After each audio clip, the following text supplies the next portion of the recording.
Hey there, it's Dr. G, and I'm coming on today to talk about how, when you're going to the gym, your strength training, you're doing all the things, the squats, the deadlifts, how can you still be weak and susceptible to injury? This comes up a lot when I'm working with someone that's been injured, and I find an area that's really weak that causes that area to be susceptible. Strains, tears, those types of things.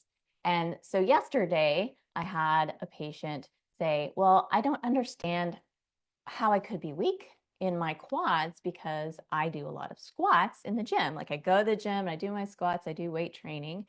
How could I be weak? We showed when we tried to isolate the muscle she was weak in that she saw it. She was like, I can't even contract it for a second or two. And that is really more normal than we want it to be because we think that doing this exercise that's supposed to promote glute strength and quad strength is just going to automatically work for us. But here are the reasons that you do need to have your body assessed to make sure you're getting the most out of what you are doing in the gym, but also that you have the right balance of muscles working. What I'm really talking about is you don't know. You're going to the gym and you think you're doing a complete program. This example was a knee issue. And this is often a muscle that gets really weak in knee pain patients. So this is the VMO. So a lot of times when we're doing squats, we have all these other muscles that are working, right? And so we can get dominance in those muscles. We need to make sure we're doing a program that balances our muscles and that we're testing our bodies enough to know when we need to activate or strengthen certain parts of our body. So that's the first thing. If we think about how the knee works, the knee is pulled on by a lot of different areas, and different joints can affect the knee.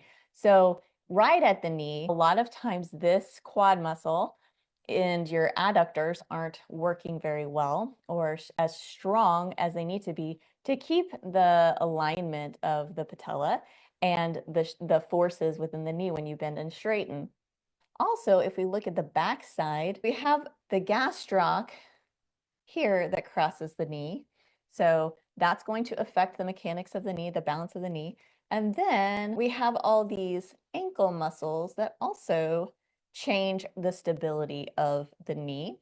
And depending on how our hips are working flexibility-wise and strength-wise, that also affects our knee. So our knee it needs balance in the ankle and the hip joint at a minimum, as well as the muscles around the knee.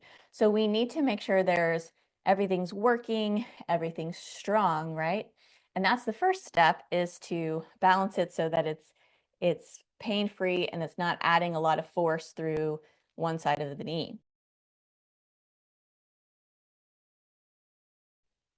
But the second thing that we need to do is we need to make sure that these things are working in concert with each other.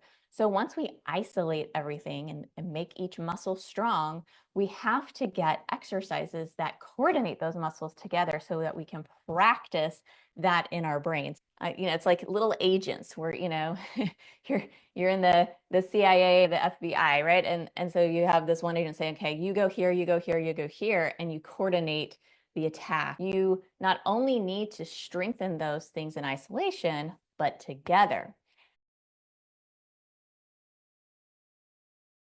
And then lastly, we need to look at what you're doing for your activity, right? So a lot of times if we go the first two, we feel a lot better. We can do a lot more. We don't have pain. We feel more resilient. But how we move in our life matters. For instance, I was working with a pickleballer who had a knee issue, and we had gotten her to a certain place, but then I was drilling with her, and she was not using the right muscles when she was serving the ball.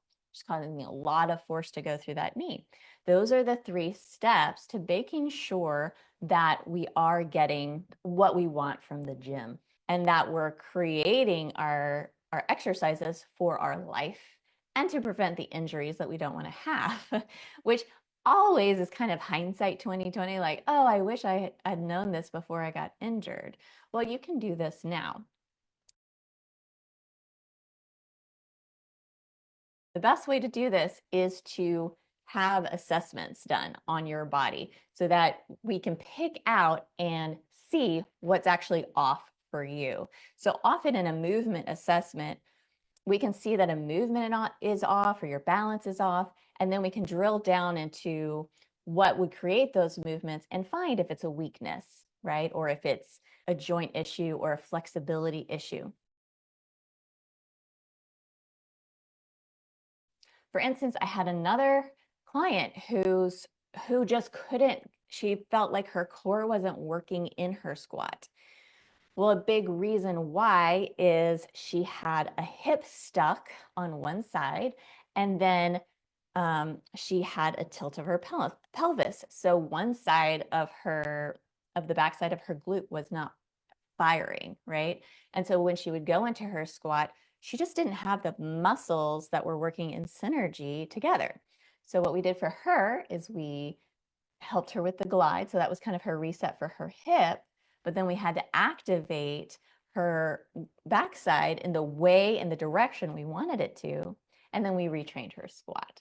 Okay, so now if she knows, oh, my squat is off, she can do those resets and feel the core, feel all the muscles that she wants to. The beautiful part about really learning and investing in your body is you'll start to actively think about these things when you're training. And so you'll be like, okay, am I getting this muscle and am I getting this muscle and how does this feel off? It's a great form of mindfulness, right? Being in our bodies and being in the present moment. And we're also really more aware, so we can prevent issues from cropping up in our future.